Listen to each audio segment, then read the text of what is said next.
ગાંધીનગરમાં સત્યાગ્રહ છાવણી ખાતે ગુજરાત આંગણવાડી કર્મચારી સંગઠન અને ગુજરાત આશા એન્ડ હેલ્થ વર્કર્સ યુનિયન દ્વારા વિરોધ પ્રદર્શન યોજવામાં આવ્યું। પડતર માંગણીઓને લઈને મોટી સંખ્યામાં બહેનો એકઠા થઈ વિરોધમાં જોડાયા।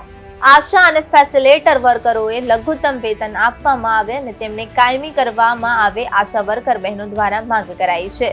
ઇન્સેન્ટિવ આધારિત પ્રથા દૂર કરવા, ડિજિટલ કામગીરી માટે સારા સાધનો આપવા, 2018 પછી પગારમાં કોઈ વધારો નથી થયો તેને તાત્કાલિક વધારો કરવા અને આશા બહેનોને યુનિફોર્મ આપવામાં આવે, પેન્શન યોજના અમલમાં મૂકવામાં આવે અને આંગણવાડી બહેનો માટે હાઈકોર્ટે આપેલા ચુકાદાનો અમલ કરવો, બીએલઓ કામગીરીમાંથી મુક્તિ આપવા માંગ કરી છે।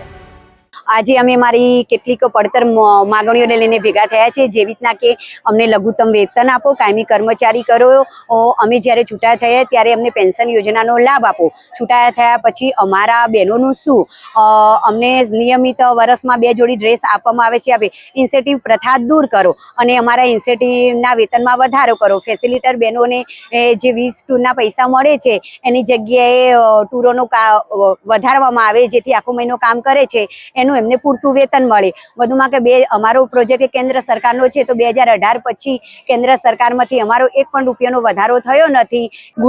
ગાંધીનગર ખાતે સત્યાગ્રહ છાવણી ખાતે ગુજરાતની ખૂણે ખૂણેથી દરેક બહેનો અહીંયા આંદોલનમાં આવી છે।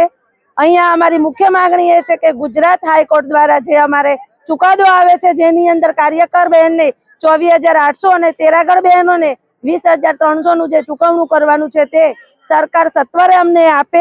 ત્યારબાદ અમારે મોબાઈલ નથી તો મોબાઈલ અમને આપે। મોબાઈલની ગ્રાન્ટ તો ઓલરેડી ચૂકવાઈ જ ગયેલી છે, છતાં પણ સરકાર દ્વારા અમને મોબાઈલ ફાળવવામાં આવતા નથી। ઓનલાઈનની કામગીરીનું ભારણ દિવસે ને દિવસે વધતું જાય છે। FRS ની કામગીરી પણ અમારે હાલ પોષણ ટ્રેકરનું જે કામગીરી છે ખૂબ જ માથાના દુખાવા સમાન થઈ ગઈ છે। ત્યારબાદ BLO ની કામગીરી છે આંગણવાડી બહેનોને આપવામાં આવી છે। આમ તો આંગણવાડીની બહેનોને સરકારી કર્મચારી ગણવામાં નથી આવતા, પરંતુ જ્યારે સરકારી કામ કરાવવું હોય ત્યારે સરકાર અમને સરકારી કર્મચારી જાહેર કરે છે। તો આજે BLO ની કામગીરી આપવામાં આવી છે, તેના કારણે બહેનો ખૂબ જ પરેશાન છે। અત્યાર સુધીમાં ઘણા આવેદન પત્રો અમે આપ્યા। કાલે પણ કલેક્ટર કચેરીએ અમદાવાદમાં પણ દેખાવો થયા।